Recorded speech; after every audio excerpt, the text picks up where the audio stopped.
부를 추구하라. 부, 경제적 안정, 돈 걱정 없이 사는 삶. 하루의 시간은 모두 하나의 씨앗이 될 수 있다. 부를 일구는 정원사. 남자는 홀로 벤치에 앉아 자신의 농장 한끝에 자리한 연못을 굽어보았다.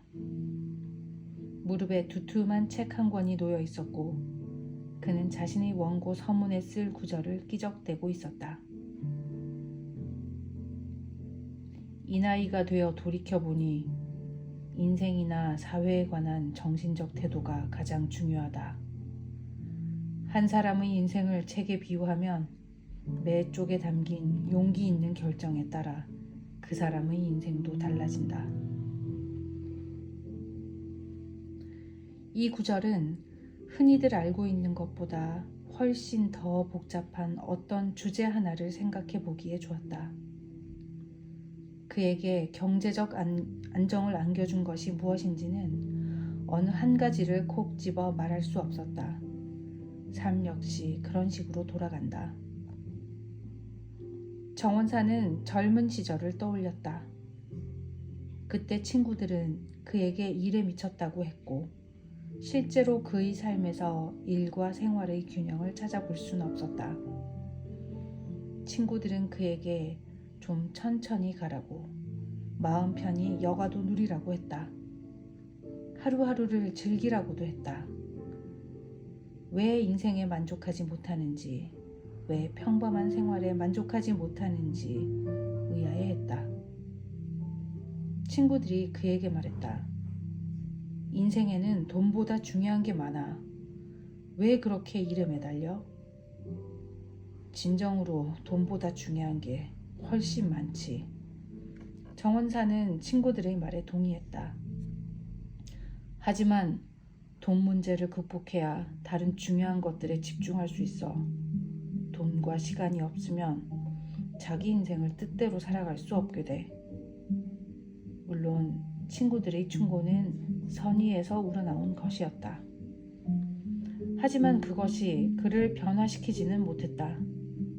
그는 친구들보다 나아지려는 것도 높은 수입을 올리고 부유한 생활을 하려는 것도 아니었다. 많은 사람들이 이 정도 성공은 취한다. 하지만 그가 추구하는 건 여타 사람들이 추구하는 것과는 달랐다. 그는 늘 자신이 무엇을 원하는지를 정확히 알았다. 그건 경제적 성배였다. 그는 수년 동안 엄청난 부를 쌓았고 친구들은 그를 행운아라고 불렀다. 그리고 또 한 번 그에게 지금의 성공에 만족하고 좀 편안해지라고 충고했다. 무덤에 갈 때 돈은 못 가져가. 지금 누리지 못하면 그 돈이 다 무슨 소용이야. 친구들은 그의 내면 깊은 곳에 자리한 동기가 무엇인지 몰랐다. 그러니까 그저 돈을 모으려고 은행에 현금을 넣어두는 것이 아니라는 사실을 말이다. 그는 우위를 점하고 싶었다. 사람들이 아니라 자기 인생의 경제적 조건에서. 그는 늘 이렇게 말했다. 돈으로 풀 수 있는 문제가 닥쳤을 때 그걸 해결하려면 돈이 있어야 해. 그러면 그건 사소한 문제가 돼. 하지만 그럴 돈이 없다면 인생에서 가장 사소한 문제가 가장 끔찍한 문제가 될 수도 있어. 훗날 인생의 황혼기에 접어들어서 어마어마한 부를 일구게 된 그는 그제야 세상을 바라보고 경험하고자 여행을 떠났다.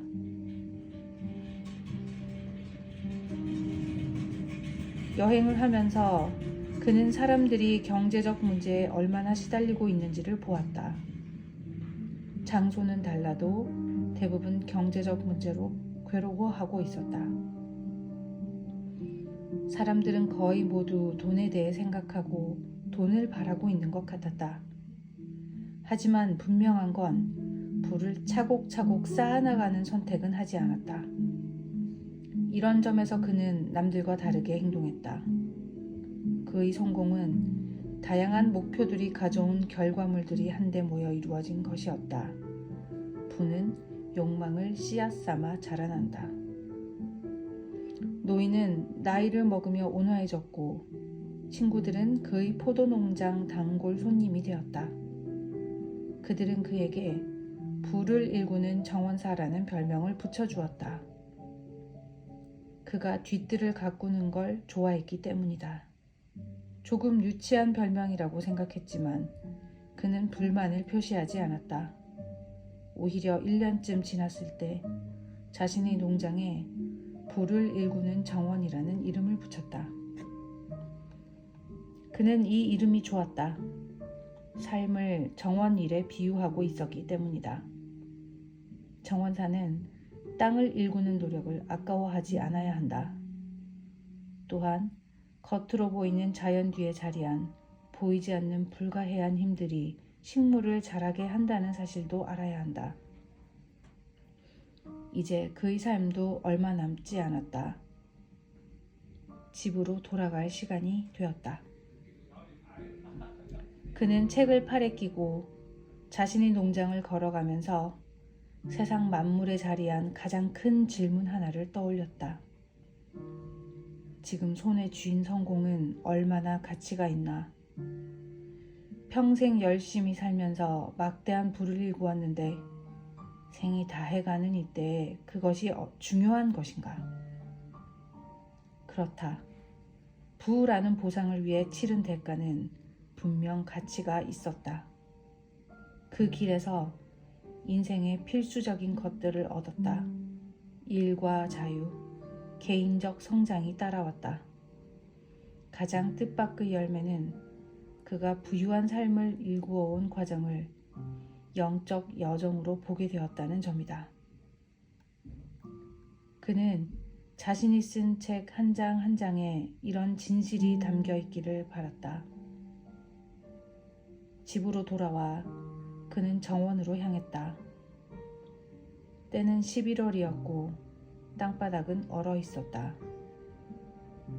그는 비닐봉투로 책을 잘 싸서 땅에 묻었다.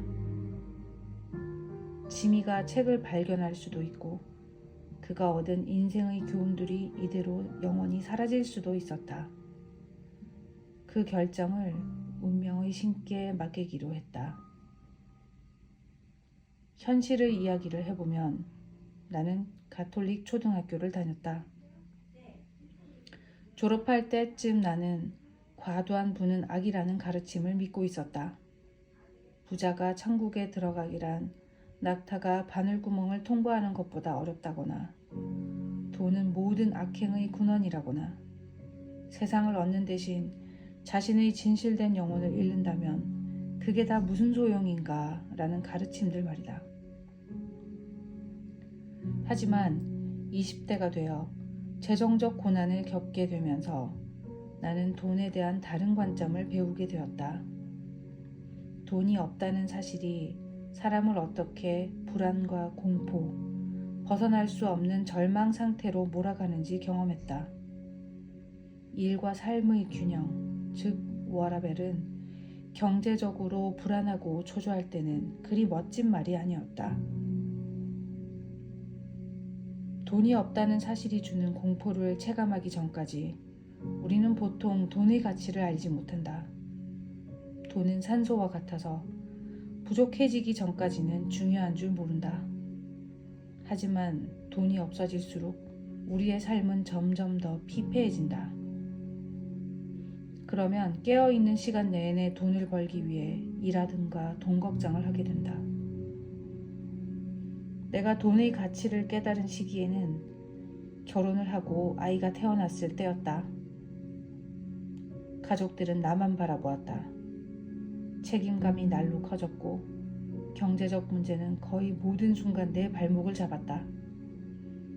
경제적으로 자유로워지기 위해 고군분투하는 나날이 계속되었다. 그리하여 지금의 나는 경제적 자유를 누리고 있다.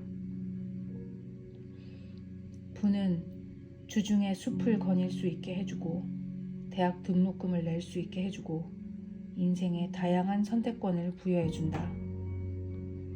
돈 걱정 없이 지낼 수 있게 해주고 시간의 압박 없이 살게 해준다.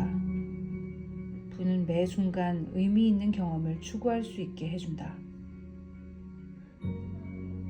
당신에게 지금의 삶과 현재 상황에 만족하라고 말하는 사람을 경계하라. 오직 당신만이 자신의 영혼이 어떤 상황에서 만족하는지 알 수 있다. 오직 당신만이 자신의 야망이 어디로 향하는지 느낄 수 있다. 인생 수업, 부를 추구하라. 부자가 되고 싶다는 야망을 가장 큰 악으로 취급하는 사람들이 있다. 하지만 부유한 인생은 물질적 추구의 과정인 동시에 영적 여정이기도 하다.